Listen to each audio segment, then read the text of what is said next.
Today we are going to read the very last and final chapter, chapter 18 of The Black Pearl by Scott O'Dell. In chapter 17 yesterday, the Sevillano killed the Monte Diablo, and in doing so, he actually died as well. And now Ramon is on the boat with the Black Pearl, and he is sailing back to La Paz. So let's find out what happens to Ramon and the Black Pearl. Chapter 18. The town was asleep when I sailed into the harbor, but cocks were crowing and there was not much time left before sunrise. I pulled the boat up to the shore and took off my shoes and tied the laces and hung the shoes around my neck.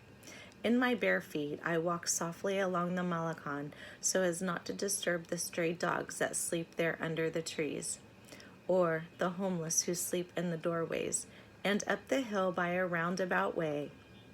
As I crossed the plaza, the first light of the morning shone on the church tower and its big bells. The door creaked loudly when I opened it, and I waited in the shadows until I was sure that no one had heard a sound.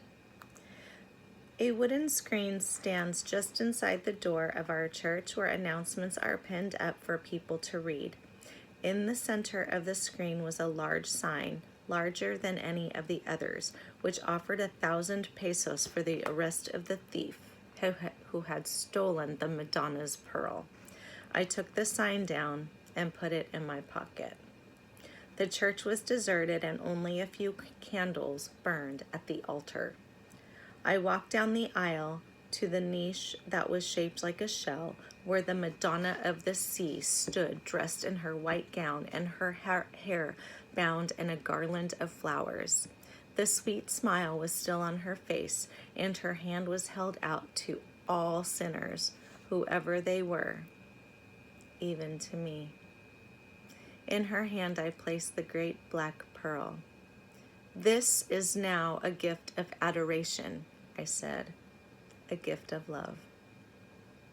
I then said a prayer for the soul of the Sevillano and one for my own.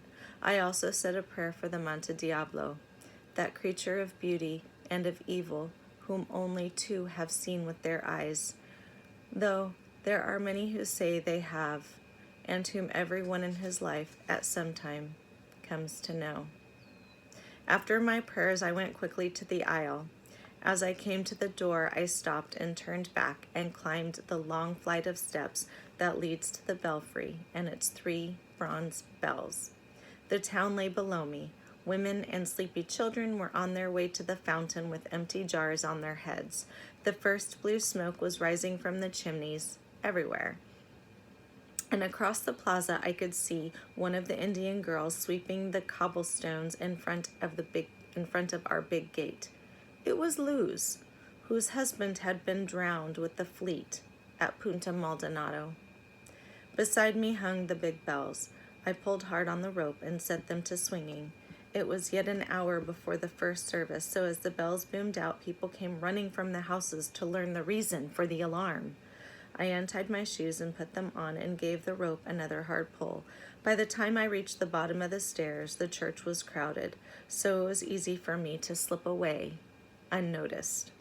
Outside, the sun now lay golden on the rooftops, and the big bells were still ringing over the town. They rang in my heart also, for this new day was the beginning of my manhood.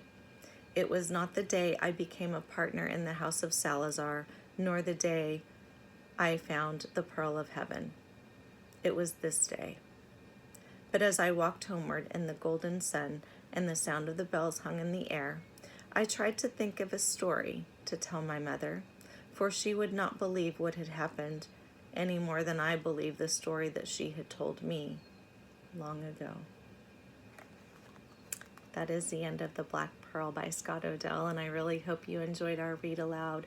I will begin reading another one called Number the Stars by Lois Lowry starting tomorrow. Number the Stars will be a book that has to do with World War II and Nazi Germany. Excited for that? I hope so. See you tomorrow.